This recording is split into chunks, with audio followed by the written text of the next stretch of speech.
आज की कहानी यूट्यूब चैनल पर मैं धनंजय जैन आप सभी का हार्दिक अभिवादन करता हूँ।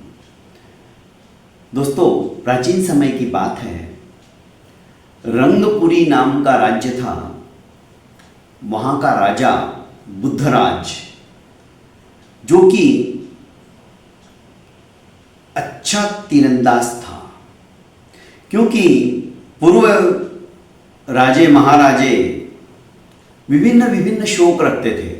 किसी को जुआ खेलने का शौक रहता था, पासे फेंकते थे, और किसी को नृत्य देखने का, तो किसी को शिकार खेलने का। राजा बुद्धराज को उड़ते हुए पक्षी का शिकार करना बहुत अच्छा लगता था, और वो बराबर थोड़े समय बाद पक्षी कहां से कहां तक जा सकता है और उसी अंदाज से तीर चलाता था। और धीरे धीरे वो इतना माहिर हो गया कि पक्षियों को उड़ते हुए, जो कि अनंत आकाश में स्वच्छंद उड़ रहे हैं, उनको धराशायी बनाकर धरा पर गिरा देता, और अपनी डींगे हाँकते हुए उनकी पत्नी, जो कि सुंदरी नाम था, उसके सामने गौरवान्वित होते हुए खुद की तारीफ करते हुए थकते नहीं थे। कहते थे, सुंदरी, मेरे जैसा तीरंदाज इस संसार में कोई नहीं है। उड़ते हुए पक्षी को मैं बराबर अपने तीर से लक्ष्य वेध कर मार गिराता हूं। सुंदरी, देखा जाए तो उसका हृदय भी अत्यंत सुंदर था। निरपराध पक्षियों को इस तरह से अपने पति मार देते हैं अपने शौक के खातिर, उसे बिल्कुल भी अच्छा नहीं लगता था। परेशान थी, पर बोले तो कैसे। आखिर राजा अत्यंत क्रोधी स्वभाव का भी था। रानी सुंदरी को पता था कि मैं इन्हें समझाऊंगी तो ये समझने वाले नहीं हैं। वो मौन रहती। राजा कहता, तुम कुछ जवाब क्यों नहीं देती? मैं इतनी अपनी खुद की तारीफ कर रहा हूं कि मेरे जैसा कोई तीरंदाज नहीं, तो भी तुम चुप रहती हो। क्या तुम्हें मेरी तीरंदाजी इस तरह से संसार के अंदर कोई नहीं और जो काम मैं करता हूं वो पसंद नहीं है? क्या तुम मेरी तारीफ नहीं करना चाहती?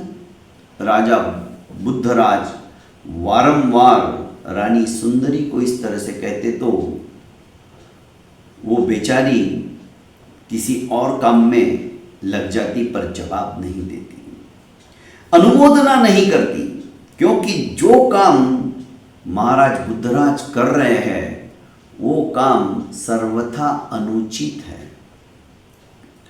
इसके पीछे एक कारण और हो गया। राजा बुद्धराज जैसे जैसे अपनी तीरंदाजी में सफलता प्राप्त करने लगे, उनका ध्यान राज के कामों से धीरे धीरे हटने लग गया। समस्त उत्तरदायित्व मंत्री महामंत्री इन्हीं के ऊपर रहने लगा, और आए दिन सवेरे होते ही अपने घोड़े के ऊपर बैठकर जंगल में चले जाते और विभिन्न विभिन्न पक्षियों को मार गिराते। दुखी सुंदरी एक दिन अपने पीहर चली गई और अपनी माँ से उसने सब कुछ सुना डाला कि माँ, मैं बहुत परेशान हूँ। तुम्हारे जवाई राजा राजपाट की तरफ उपेक्षा भाव रखने लगे हैं और आए दिन निरपराध पक्षियों को अपना शिकार बनाते हैं। ये सर्वथा अनुचित है। मैं क्या करूं? मैं बहुत दुखी हो गई हूं। सुंदरी की मां ने उसे कहा कि बेटा, तुम चिंता मत करो, मैं तुम्हारी इस समस्या से निराकरण कर दूंगी। पर मां, कैसे? उसकी मां ने सुंदरी के कानों में एक अच्छी सी योजना फुसफुसाते हुए सुना दी। सुंदरी बड़ी खुश हुई। उसकी मां ने कहा, तुम निश्चिंत रहो,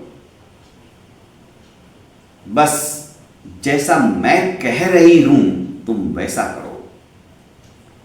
सुंदरी ने कहा, ठीक है।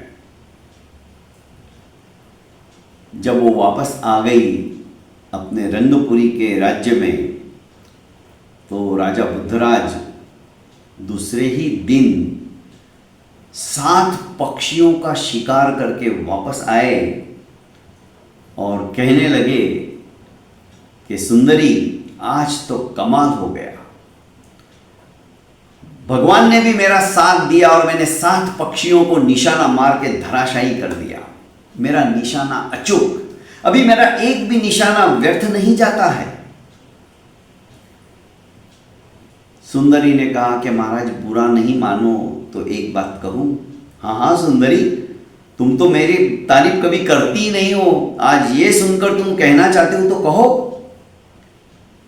महाराज, माना कि आप अपने आप को एक बेहतरीन तीरंदाज समझते हो, पर ये जो वसुंधरा है ना, इसके ऊपर असंख्य रत्न हैं। हम अपने आप को बहुत ज्यादा समझने लगते हैं। जैसे कुएं का मेंढक, वो उतने से पानी को ही समझता है कि ये तो समुद्र है, पर उसे पता नहीं समुद्र क्या चीज है। बस उतने से पानी में वो टर टर टर लगाता है और सोचता है कि मेरे पास कितना पानी है। पर जिस दिन वो समुद्र देख लेता है ना, उसका अहंकार समाप्त हो जाता है। तो तुम क्या सोच रही हो, मैं कुएं का मेंढक हूं? साफ साफ सुन लो मेरी बात, इस संसार के अंदर मेरे जैसा कोई भी तीरंदाज नहीं है। उसने कहा, महाराज क्रोधित मत होइए, उत्तेजित भी मत होइए। आपने मुझे पूछा इसलिए मैं आपको बता रही हूं। आप तनिक अपने नगर के बाहर जाकर तो देखिए, आपको एक से बढ़कर एक कलाकार मिल जाएंगे, तीरंदाज मिल जाएंगे। हर क्षेत्र के अंदर कोई ना कोई हमसे कई गुना ज्यादा बढ़कर मिल जाएगा, पर उसके लिए आपको बाहर जाकर ढूंढना पड़ेगा। ये वसुंधरा नर रत्नों से भरी पड़ी है। ठीक है, मैं आज ही निकल जाता हूं, और यदि ऐसा कोई तीरंदाज जो मेरे से श्रेष्ठ हो नहीं मिला तो तुम्हें मानना पड़ेगा कि मेरे जैसा कोई नहीं, और तुम्हें भी मेरी तारीफ करनी पड़ेगी। उसने कहा, ठीक है महाराज, पर यदि आपको आपसे बढ़कर मिल गया तो मैं 1 साल तक अपना मुंह नहीं दिखाऊंगा। रानी सुंदरी ने कहा कि ठीक है, मंजूर। दोनों की शर्त लग गई और राजा बुद्धराज अपने घोड़े के ऊपर बैठकर घूमने के लिए निकल पड़ा, खोजने के लिए निकल पड़ा कि मेरे से भी कोई ज्यादा श्रेष्ठ तीरंदाज है या नहीं है। बुद्धराज अपनी रंगपुरी नगरी को छोड़ चुका था। सायंकाल का समय होने आया था। जंगल के पार पहुंचकर उसने देखा एक व्यक्ति के हाथ में धनुष बाण है। उसने सोचा, अरे वाह, ये तो आज ही मिल गया, जाकर देखता हूं ये कैसा तीरंदाज है, पूछता हूं उसे। राजा बुद्धराज धनुष राज जो नाम था उसका, धनुर्धर जिसके हाथ में धनुष और बाण था, उसके पास आया और अपनी डींगे हाँकने लगा कि मैं बुद्धराज हूं, मेरे जैसा तीरंदाज कोई नहीं। इधर धनुष राज ने कहा, तनिक रुको। वो बार बार ऊपर देख रहा था। बुद्धराज ने कहा कि तुम बार बार ऊपर क्या देख रहे हो? कि भाई मैंने शिकार किया था, मैंने अपना तीर चलाया था, मैं अपने शिकार को यहां पर गिरते हुए देखने की प्रतीक्षा कर रहा हूं, पर अभी उसे गिरने में बहुत समय है। तुम अपनी तारीफ सुना रहे थे, सुनाओ, बीच में ही मुझे क्यों रोका? हाँ, मेरे जैसा धनुर्धर कोई नहीं है। उड़ते हुए पंछी को मैं 1 सेकंड के अंदर अपने तीर से घायल करके धरा पर गिरा देता हूं। उनका वार्तालाप करीब करीब 2 मिनट से चल रहा था, तो धनुष राज ने कहा कि अच्छा, तुम अपने आप को बड़े तीरंदाज समझते हो। इतने में एक पक्षी फड़फड़ाता हुआ, जिसके की शरीर में तीर लगा हुआ था, वो धनुष राज के पैरों के पास ही आके गिरता है। राजा देखता है, ये तो कब से मेरे से बातें कर रहा है, फिर ये पक्षी कहां से गिरा? धनुष राज ने हंसते हुए कहा, इस पक्षी को मैंने 1000 मीटर दूरी से, ये पक्षी 40,000 मीटर ऊंचाई पर था और मैंने वहां से तीर मारा था और मुझे विश्वास था कि ये यहीं पे आके गिरेगा और इसके पहले ही गिरने के मैं यहां आकर खड़ा हो गया। मेरा अंदाजा एकदम सही निकला। क्या बात करते हो? तुमने इतनी दूरी पर? हां, मैंने अपना तीर मारा और वो पक्षी वहां से ऊपर से नीचे गिरने में समय तो लगेगा ना, इतनी ऊंचाई से। तब तक तुमने अपनी बात बता दी। अरे, तुम तो मेरे से 1000 गुना ज्यादा बेस्ट तीरंदाज हो। इसने कहा, इसीलिए मुझे धनुष राज कहते हैं। गांव वालों ने मेरा नाम धनुष राज ऐसे ही नहीं रखा। धनुष के ऊपर राज करने वाला तो सिर्फ मैं ही हूं संसार के अंदर। आप मुझे अपना शिष्य बना लो। राजा बुद्धराज कहने लगा, तुम्हारे साथ रहकर मैं तो बहुत अच्छी तरह से पारंगत हो जाऊंगा।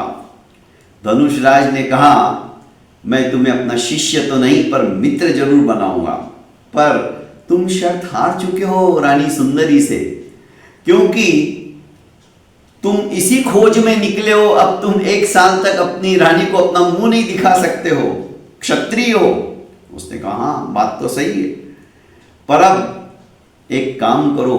धनुष राज कहने लगा कि मैं भी अपने गांव के अंदर रह रहकर दुखी हो गया हूं। मैं संसार का भ्रमण करना चाहता हूं, संसार का परिभ्रमण करना चाहता हूं। चलो 1 से 2 सही। राजा बुद्धराज ने भी कहा कि ठीक है, हम 1 से 2 भले, और 1 साल तो हमारा यूं ही निकल जाएगा। मैं तुमसे अच्छे अच्छे निशाने सीख जाऊंगा। उसने कहा, मुझे भी खुशी होगी। और दोनों निकल पड़ते हैं। जंगल पार करने के बाद में नदी, नाले, गांव आपस में बातें करते हुए ये लोग आगे की ओर बढ़ते चले जा रहे थे। अचानक एक छोटी पहाड़ी के ऊपर राजा बुद्धराज ने देखा कि एक व्यक्ति खड़ा है और वो जोर जोर से हंस रहा था, तालियां बजा रहा था। उसने कहा, ये कहीं पागल तो नहीं हो गया? धनुष राज बोला कि जरूर पागल होगा, वहां पर तो मुझे कोई दिखाई भी नहीं दे रहा है। राजा बुद्धराज ने कहा कि अवश्य में कुछ ना कुछ रहस्य होना चाहिए। चलो, ज्यादा दूरी पर नहीं है, हम जाकर देखते, हो सकता है उसे वहां से कुछ दिखाई दे रहा हो, तमाशा वगैरह देख रहा हो, इसीलिए जोर जोर से हंस रहा है। धनुष राज और राजा बुद्धराज उस पहाड़ी की चोटी पर पहुंच जाते हैं। उसने कहा कि भाई, तुम इतने जोर जोर से हंस रहे हो और बीच बीच में तालियां बजाते हो, कहीं तुम पागल तो नहीं हो? उसने कहा, किसे पागल कह रहे हो? मैं कोई पागल नहीं हूं, पागल तो मुझे तुम लोग लग रहे हो। धनुष राज ने कहा, हम कैसे पागल नजर आ रहे हैं तुम्हें? तो तुमने मुझे पागल क्यों कहा? अरे तुम हंस रहे थे, तालियां बजा रहे थे, यहां तो कोई कुछ भी नजर नहीं आ रहा है। तो हम क्या सोचेंगे? उसने कहा बुद्धराज को कि मैं 40,000 मील दूरी तक देख सकता हूं, और 15,000 मील की दूरी पर ही एक जादूगर करतब अपना दिखा रहा था। उसका करतब इतना जबरदस्त था, उसे ही देख देख कर मैं हंस रहा था और तालियां बजा रहा था। क्या बात करते हो? राजा बुद्धराज को विश्वास ही नहीं हुआ। भला ऐसा भी संभव है इतनी दूरी तक? अरे इसीलिए मेरा नाम गिद्धराज रखा। गिद्ध हजारों मील ऊपर से उसकी आंखें इतनी तेज होती है, छोटा सा मांस का टुकड़ा भी यदि धरती पर पड़ा है ना तो ऊपर से देख लेता है। तो इसीलिए मेरे को घर वालों ने ये सब देखकर मेरा नाम गिद्धराज रख दिया। मेरी दृष्टि इतनी तीखी है और तीक्ष्ण है और तेज है कि मैं इतनी दूरी तक आराम से देख सकता हूं। अच्छा, क्या बात करते हो? ये तो बहुत आश्चर्य की बात है, पर तुम सुनाओ, तुम दोनों हो कौन? अब राजा बुद्धराज ने भी और धनुषराज ने भी अपनी अपनी तारीफ करते हुए अपना परिचय उन्हें दे दिया। इसने कहा कि अरे वाह, चलो बहुत अच्छी बात है, तुम यदि विभिन्न विभिन्न शहरों का भ्रमण करने के लिए निकले हो तो मैं भी तुम्हारा साथी बन जाता हूं, मैं भी तुम्हारे साथ चलता हूं। अब बुद्धराज के साथ में धनुषराज तो था ही, ये गिद्धराज भी साथ हो गया। इसका अद्भुत और अद्वितीय गुण सचमुच में काबिले तारीफ था। आखिर तीनों की गहरी दोस्ती हो चुकी थी और तीनों की तीनों आगे की ओर बढ़ रहे थे। एक जंगल आया बीच में। उस जंगल में एकाकी एक व्यक्ति सूखी टहनियों को काट रहा था। उसने कहा, इस भयंकर जंगल में लकड़ियां काटने वाला कौन आ गया? उसके पास पहुंचे तीनों और कहने लगे कि भाई तुम कौन हो? अरे मैं 20,000 योजन दूरी से लकड़ियां काटते काटते यहां पहुंच गया। राजा ने कहा, 20,000 योजन दूरी से? यह कैसे संभव है? उधर कोई भी सूखी लकड़ियां नहीं मिली तो ये सफर मैंने सिर्फ आधे घंटे में तय किया। क्या बात करते हो?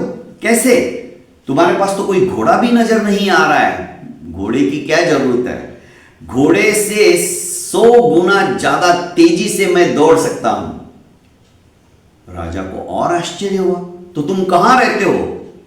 मैं यहां से 20,000 योजन दूरी पर ही रहता हूं।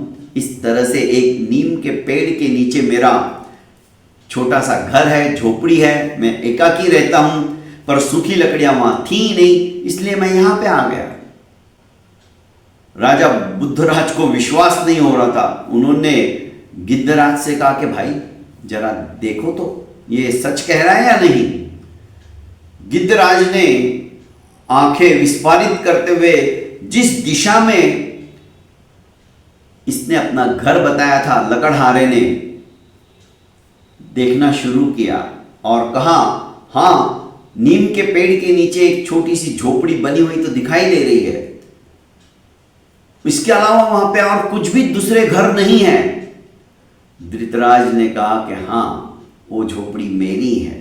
और बताओ, उस झोपड़ी के आगे तुम्हें क्या दिखाई दे रहा है? तो मैं तुम्हें मालूं कि तुम इतनी दूरी तक देख पा रहे हो। उस झोपड़ी के आगे 2 बकरियां बंधी हुई है। धृतराज ने कहा, अरे वाह, तुम तो सचमुच में इतनी दूरी तक देख पा रहे हो। अब राजा बुद्धराज विस्फारित नेत्रों से कभी धृतराज को देखता तो कभी अपने गिद्धराज को देखता। ये क्या हो रहा है? क्या ऐसे ऐसे नर रत्न इस वसुंधरा के ऊपर है? उसने कहा कि मित्र, हमारे साथ मित्रता करोगे? हम 3 हैं तो अब 4 हो जाएंगे और हम देश भ्रमण के लिए निकले। तुम भी हमारे साथ चलो, बड़ा मजा आएगा। अब राजा बुद्धराज के साथ धनुषराज, उसके बाद में गिद्धराज और अब ये धृतराज, धृत गति से दौड़ने वाला था इसलिए इसका नाम धृतराज था। ये चारों की चारों आगे की ओर बढ़ते जा रहे थे, गपशप मारे जा रहे थे। जंगल पार होने के पश्चात इन्होंने एक नगर के अंदर प्रवेश किया तो नगर में सभी तरफ शोक का संदेश फैला हो, शोकाकुल थे लोग। राजा बुद्धराज ने कहा कि बात क्या है, यहां के सारे लोग उदास क्यों हैं, जानकारी लेनी चाहिए। धनुषराज ने कहा कि देखो उस पेड़ के नीचे 7-8 आदमी लोग खड़े हैं, जाकर पूछते हैं माजरा क्या है। ये चारों की चारों वहां पर पहुंचते हैं तो राजा बुद्धराज पूछता है कि बात क्या है, यहां के नगर के अंदर नीरवता क्यों छाई हुई है, निशब्दता क्यों है, किसी के भी चेहरे के ऊपर खुशी नहीं नजर आ रही है।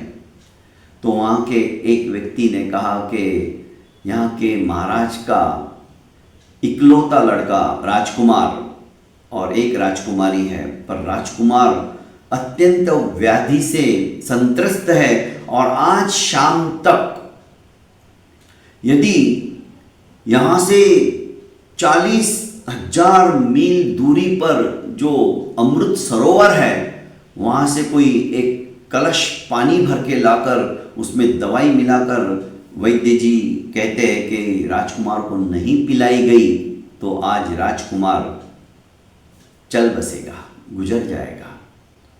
क्या बात करते हो, ये काम हम कर सकते हैं? राजा बुद्धराज ने धृतराज की तरफ देखते हुए कहा। धृतराज ने भी सर हिलाया, हाँ हम कर सकते, हमारे लिए कोई बड़ी बात नहीं है, मैं तो 1 घंटे में जाकर वापस आ जाऊंगा। उन लोगों ने सोचा कि पागल आ गए चारों की चारों। राजा बुद्धराज ने कहा कि सिर्फ आप हमें राजमहल का रास्ता बताओ। उन्होंने बता दिया।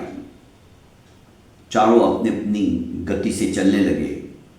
धृतराज ने कहा सभी अपने अपने गति से चलो, जल्दी से जल्दी हमें वहां पहुंचना है क्योंकि हमारे पास समय नहीं है।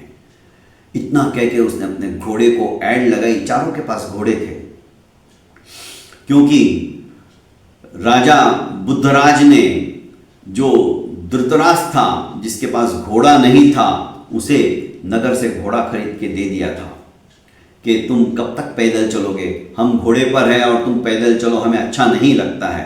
तो चारों की चारों जहां राजभवन था उस तरफ निकल पड़े। जानबूझ के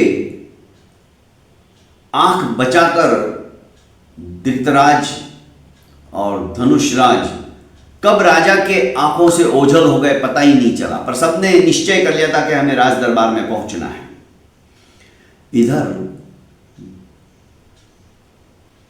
जब निर्धारित समय पर चारों राजभवन के गेट पर पहुंच गए तो राजा ने कहा तुम कहां? कि नहीं मैं तो ऐसी तेज चलने वाला था पर सोचा कि अब घोड़ा है हाथ में तो मैं दूसरी गलियां देखते हुए आ गया। ठीक है, पर समय पर पहुंच गए थे। महाराज के सामने चारों ने अपना परिचय दिया। बुद्धराज ने कहा कि मैं बुद्धराज रंगपुरी नगरी का राजा, ये धनुषराज, ये गिद्धराज और ये हमारा मित्र धृतराज, हम आपकी समस्या का समाधान कर सकते हैं। राजा ने कहा कैसे? कि इसके अंदर अश्व से भी 100 गुना ज्यादा तेजी से चलने की ताकत है, भागने की ताकत है। ये जाकर जिस सरोवर का नाम वैद्यराज ने आपको बताया है वहां से जल लाकर दे सकता है 1 घंटे में। राजा को विश्वास नहीं हुआ, फिर भी राजकुमार के लिए उन्होंने कहा ठीक है, पर यदि तुम जल नहीं लाए तो? धृतराज को कहा यदि तुम नहीं समय पर पहुंचे तो इन तीनों को फांसी के फंदे पर मैं लटका दूंगा। धनुषराज ने कहा धृतराज को कि भाई ये शर्त हमें मंजूर नहीं है, तुम मत जाओ। धृतराज ने कहा तुम कैसी बात करते हो, मुझे अपनी चाल के ऊपर विश्वास है, मैं 1 घंटे के भीतर भीतर वहां से जल लाकर दे दूंगा। राजा बुद्धराज ने कहा कि देखो मरना तो हमें एक दिन है ही, पर यदि धृतराज के छोटे से प्रयास से यदि वो जल आ जाता है और राजकुमार जिंदा हो जाते हैं, जो कि बेहोश है, उनकी तबीयत ठीक हो जाती है, वे नहीं मरते हैं, तो इससे बढ़कर और पुण्य क्या होगा। धनुषराज ने और गिरिधराज ने कहा कि बात तो तुम सही कह रहे हो, पर यह बहुत बड़ा रिस्क है। यदि धृतराज को बीच में ही कुछ हो गया, यदि बीच में कोई अलग से समस्या खड़ी हो गई और वे निर्धारित समय पर नहीं पहुंच पाए, तो हम तो बिना मतलब मारे जाएंगे। धृतराज ने कहा कि नहीं, मैं मित्रों के लिए बीच में कोई भी समस्या आए, मैं उसमें फंसने वाला नहीं हूं, मैं सीधा जल लेकर यहीं आऊंगा। इतना ज्यादा आत्मविश्वास देखकर राजा सोच रहा है क्या बातें कर रहा है। खैर, राजा ने कहा कि ठीक है तुम जाओ। इसने कहा वैद्य जी कहां हैं। वैद्य जी को बुलाया गया। वैद्य जी ने सारा रास्ता बताया कि किस तरफ वो अमृत झरना है, वहां से तुम्हें लाना है। इसने कहा कि ठीक है, मैं ये काम मिनटों में करने की कोशिश करूंगा। और ये 40,000 मील दूरी पर जो अमृत झरना था, उस अमृत झरने से एक कलश पानी लेने के लिए निकल पड़ा। करीब आधे घंटे के बाद, राजमहल छोड़ने के बाद में जिस दिशा में बताया था वैद्य जी ने, धृतराज निकल पड़ा था। आधे घंटे के बाद में बुद्ध राजा ने गिरिधराज से कहा कि देखो ना, ये कहां पहुंचा है, पहुंचा भी या नहीं पहुंचा।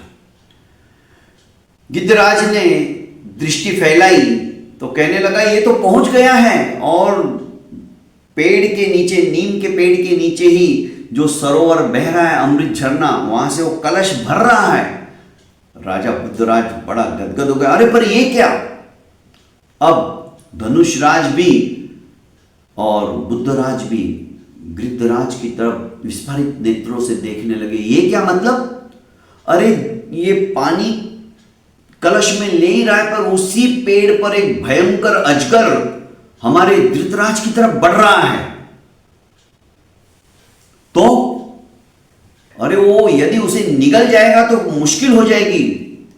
धनुषराज ने कहा कि चिंता मत करो, तुम मुझे सही दिशा बताओ और सही दूरी बताओ, मैं अपना ये चमत्कारी तीर निकालकर उस अजगर को मार दूं, पर अजगर को ही निशाना होना चाहिए ऐसा बताना।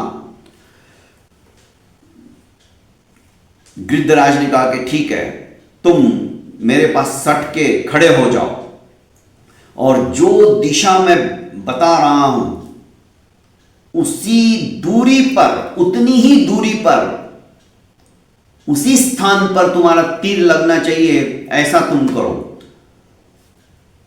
बुद्धराज देखता ही रह गया। अब धनुषराज ने अपना तीर निकाल लिया, क्योंकि ये चमत्कार बुद्धराज देख चुके थे। उस पक्षी के जो तीर लगा था, वो तीर और इसके तुनीर के अंदर तीर एक ही था, इसलिए उसको विश्वास था कि धनुषराज तो ये कर ही देगा। अविश्वास का कोई कारण ही नहीं था।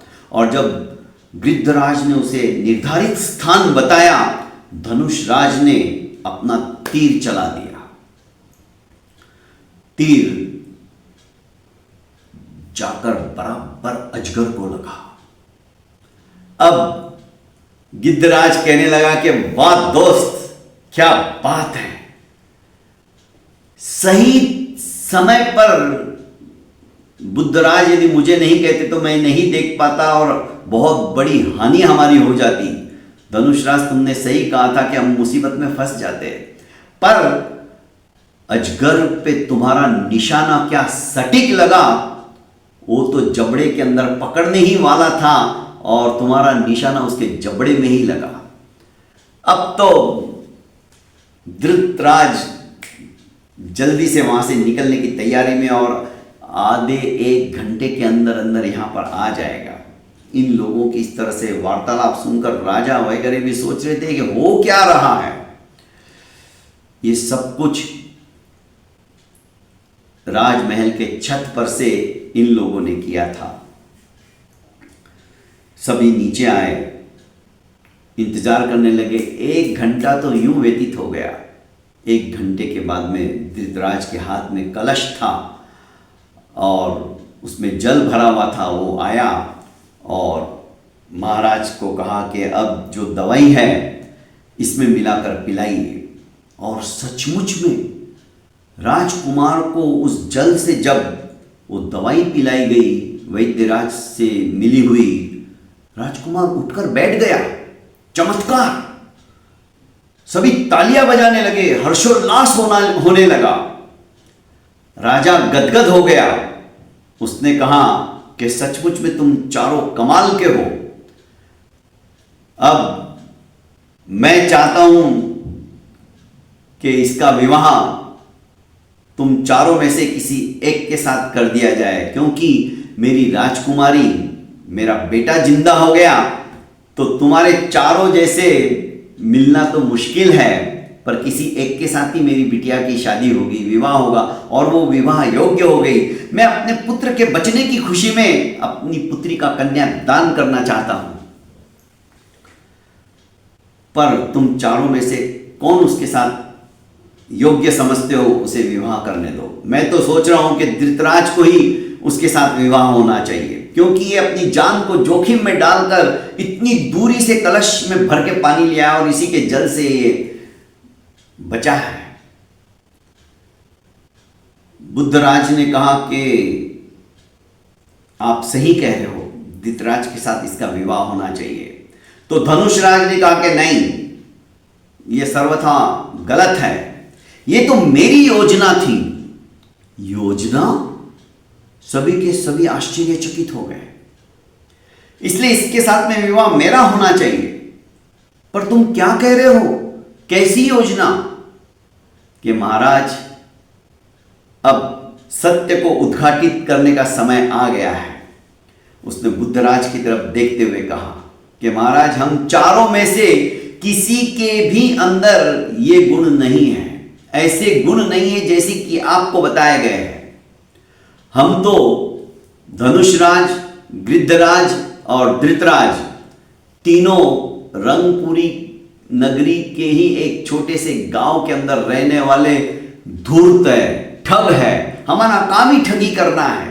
आज तक हमने ठगी करते हुए अपने जीवन का यापन किया है, पर हम सोच रहे थे कि अब इस जिंदगी से हम परे होकर कुछ अच्छा करेंगे। इसी बीच महाराज बुद्धराज की पत्नी सुंदरी अपने पिहर में आई थी, तो सुंदरी की माता ने मेरे पास आकर कहा कि इस तरह से बुद्धराज के घमंड को चूर करना है और निरपराध पक्षियों को वे आए दिन जो मारते हैं वो काम खत्म करना है, तो तुम क्या कर सकते हो।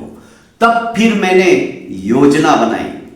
महाराज बुद्धराज अच्छे तीरंदेज बात है, उनका निशाना सटीक है, ये मैं मानता हूं, पर उन्हें घमंड था कि मेरे जैसा कोई नहीं, मेरे जैसी तीरंदाजी कोई कर ही नहीं सकता है।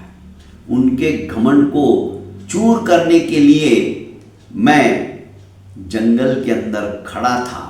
जैसे ही मुझे समाचार मिला गुप्तचरों के माध्यम से कि वे आ रहे हैं, तो मैंने कहा कि तुम्हारे अंदर क्या गुण है। तो महाराज बुद्धराज ने कहा कि मैं ऐसा ऐसा तीरंदेबाज हूं, मेरा निशाना अचूक है, सटीक है। तो मैं इन्हीं से वार्तालाप कर रहा था, इसी बीच मेरे एक मित्र ने मेरे ही तीर से, जो कि मैंने पहले से ही दे के रखा था, करीब 4 मिनट के पश्चात हमारे सर के ऊपर से उड़ते हुए पक्षी को उसने वो तीर मारा और पक्षी, जो कि हम वार्तालाप में मशगूल थे, आके मेरे चरणों के पास ही गिरा, तब मैंने कहा मैं तो इतनी दूरी से मार सकता हूं, और मैंने इतनी दूरी से भागते हुए आकर यहां पे देखा कि इसी जगह पर वो गिरने वाला है। मेरा अंदाजा सही निकला। ये मेरे ऊपर अत्यंत प्रभावित हो गए मेरे गुणों को देखकर, और हम साथ साथ निकल पड़े।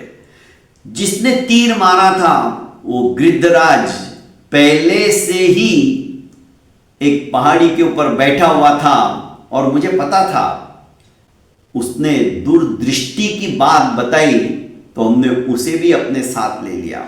और जंगल के अंदर जो कि 100 गुना स्पीड से ज्यादा घोड़े की भी भाग सकता हूं धृतराज, वो हमें मिला। ये सब मेरी योजना का ही भाग था। राजा बुद्धराज सोचने लगा, अरे फिर ये राजा का बेटा कैसे ठीक हो गया? अच्छा हुआ कि हम चारों मिलके जाने लगे। तो धनुष राज ने कहा कि जब हम अलग अलग हो गए और निर्धारित समय पर पहुंचने की बात करके हम निकल पड़े थे, तो वैद्यराज से जानकारी लेने के लिए कि सचमुच में क्या अमृत सरोवर होता है, मैं वैद्यराज के घर पे पहुंच गया। तो मैंने देखा मंत्री और वैद्यराज आपस में बात कर रहे हैं। मेरे कान खड़े हो गए।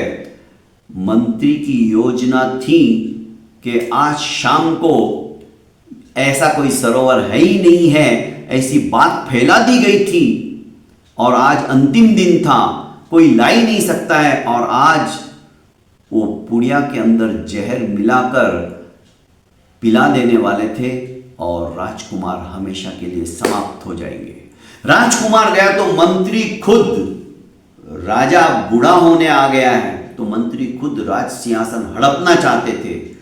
पर जैसे ही वैद्य जी की और मंत्री जी की बातें चालू थी, और मंत्री जी ने कहा कि आज अंतिम दिन है राजकुमार का, और कल मैं तुम्हें मालो माल कर दूंगा, मैं छुप गया। जैसे ही मंत्री बाहर निकला, मैंने वैद्यराज को धर दबोचा और कहा कि ये बात मैं राजा को भी बताऊंगा, पर उसके पहले ही मैं तुम्हारा ही काम तमाम कर दूंगा। सच सच बताओ बात क्या है। तब वैद्य जी ने सारी षड्यंत्र की जो बात है मंत्री ने रचे हुए, वो मुझे सुना दी। अब क्या किया जाए? मैंने मंत्री जी के जाने के पश्चात जब इसे धमकाया, तो मैंने कहा उपाय क्या है? राजकुमार बचना चाहिए, उसके लिए क्या उपाय है? तुम्हारे पास जड़ी बूटी ऐसी क्या है, बताओ, नहीं तो अभी भी मैं तुम्हें मार दूंगा। तब वैद्यराज ने कहा कि मेरे पास संजीवनी बूटी भी है जो जीवन दान देती है। तो मैंने वो बूटी का रस उससे लिया और उसको बांध के आया हूं। फिर मेरे मन में आया कि इसे बांध दूंगा, और ये नहीं आ पाया तो मेरे पर कौन विश्वास करेगा। मैंने वो रसायन तो ले लिया और इसे हिदायत दी, यदि ये फेल हो गया ना तो वैसे भी मैं तुम्हें मारने वाला हूं, पर अब मैं तुम्हें वापस खोल रहा हूं। मैंने योजना में थोड़ा सा बदलाव किया।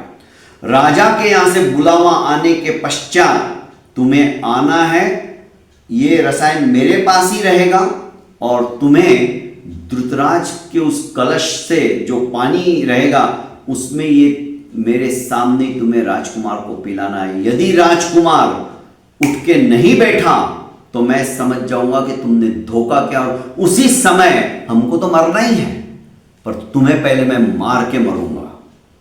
वैद्यराज ने कहा कि ठीक है, मेरी जान बख्श दो, मरता क्या नहीं करता। और इस तरह से जैसे ये जल आया और वो रसायन मेरे पास ही थी, मैंने वैद्यराज जी को पुड़िया पकड़ाई और कहा कि पिलाओ, राजकुमार को जिंदा करो, राजकुमार को होश में लाओ जो कि बेहोशी में पड़ा है। राजकुमार को जीवन दान मिलने वाला है, क्योंकि अमृत कलश आ गया है। तुमने ये झूठी बात फैलाई ना, तो हमारा भी काम देख लो। वो कलश से जैसे ही वो दवाई तो सचमुच में संजीवनी थी, राजकुमार के मुंह में पड़ते ही राजकुमार उठ के बैठ गए। इतना सुनते ही वहां के राजा ने तत्काल अपने सैनिकों को आदेश दिया कि मंत्री को गिरफ्तार कर लो। वैद्यराज को भी गिरफ्तार कर लो। अब राजा खुद मंत्री से और वैद्यराज से सुनना चाहते थे। दोनों ने अपना गुनाह कबूल किया। अब बुद्धराज ने कहा कि सचमुच में रानी सुंदरी ने मुझे सबक सिखाने के लिए इस तरह से योजना बनाई थी। पर धनुषराज कहने लगा कि योजना यहां आकर सफल हो गई कि आज हम राजकुमार को, यहां के राजकुमार को बचा पाए। ये बहुत बड़े पुण्य का कारण हो गया। अब राजकुमारी को बुलाया गया तो बोलो तुम इन चारों में से किससे विवाह करना चाहोगी। राजकुमारी ने भी सारी बातें तो सुन ली थी। वो कहने लगी कि पिताश्री आप जिसके भी साथ विवाह करा दो मुझे मंजूर है, पर एक बहुत अच्छा सबक सीखने को मिला कि ये तीनों धूर्त थे, ठग थे, पर इन्होंने ठगी छोड़ दी है। इसमें से सचमुच में इनके पास बुद्धि का खजाना है। क्या सुंदर योजना इस धनुषराज ने बनाई है। राजा बुद्धराज ने भी कहा कि सचमुच में इसकी योजना अत्यंत,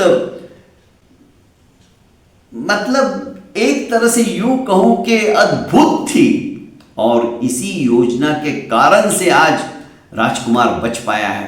धनुषराज के साथ में राजा धूमधाम से विवाह करा देता है और राजा बुद्धराज भी अपने, जो कि एक तरह से रंगपुरी के जो ठग थे, अब वे ठग नहीं थे, मित्र बन गए थे, उनसे विदाई लेता है और कहता है कि मुझे अब रंगपुरी जाना होगा। सुंदरी से भी हाथ जोड़कर ये कहना होगा कि आज के बाद मैं निरपराध पक्षियों पे कभी भी अपने तीर नहीं चलाऊंगा और मेरी इस कला का मैं सदुपयोग करूंगा। राजा बुद्धराज वहां से निकल जाता है। अपनी रंगपुरी में पहुंचकर रानी के पास आकर रानी भी बड़ी खुश होती है और अपने गुनाह की माफी मांगता है कि रानी तुमने सचमुच में मुझे बहुत अच्छा सबक सिखाया। उस दिन से राजा अपनी खुद की तारीफ कभी नहीं करने लगा और निरपराध पक्षियों को मारने का भी जो उसको व्यसन था उसने वो व्यसन छोड़ दिया, क्योंकि अभय दान सर्वश्रेष्ठ दान है। जीव दया, जीवों के ऊपर दया भाव रखो। जैन मुनि जो हमारे होते हैं ना दोस्तों, वे नंगे पैर चलते हैं और 3.5 हाथ सामने देखकर चलते कि कहीं छोटी सी चींटी भी उनके पैरों के नीचे आकर मर ना जाए। प्राणी मात्र को जीने का अधिकार है। निरपराध पशु पक्षियों को और जीवों को कभी मत मारिए। जैनी लोग तो पानी भी छान कर पीते हैं। एक बूंद के अंदर असंख्य जीव माने गए और आज वैज्ञानिकों ने भी इस बात को सिद्ध कर दिया है। तो दोस्तों, कहानी यदि अच्छी लगी है तो इस चैनल को लाइक कीजिए, सब्सक्राइब कीजिए और इजाज़त दीजिए। फिर मिलते हैं अगले गुरुवार को ठीक 9 बजे एक नई कहानी लेकर। प्रणाम।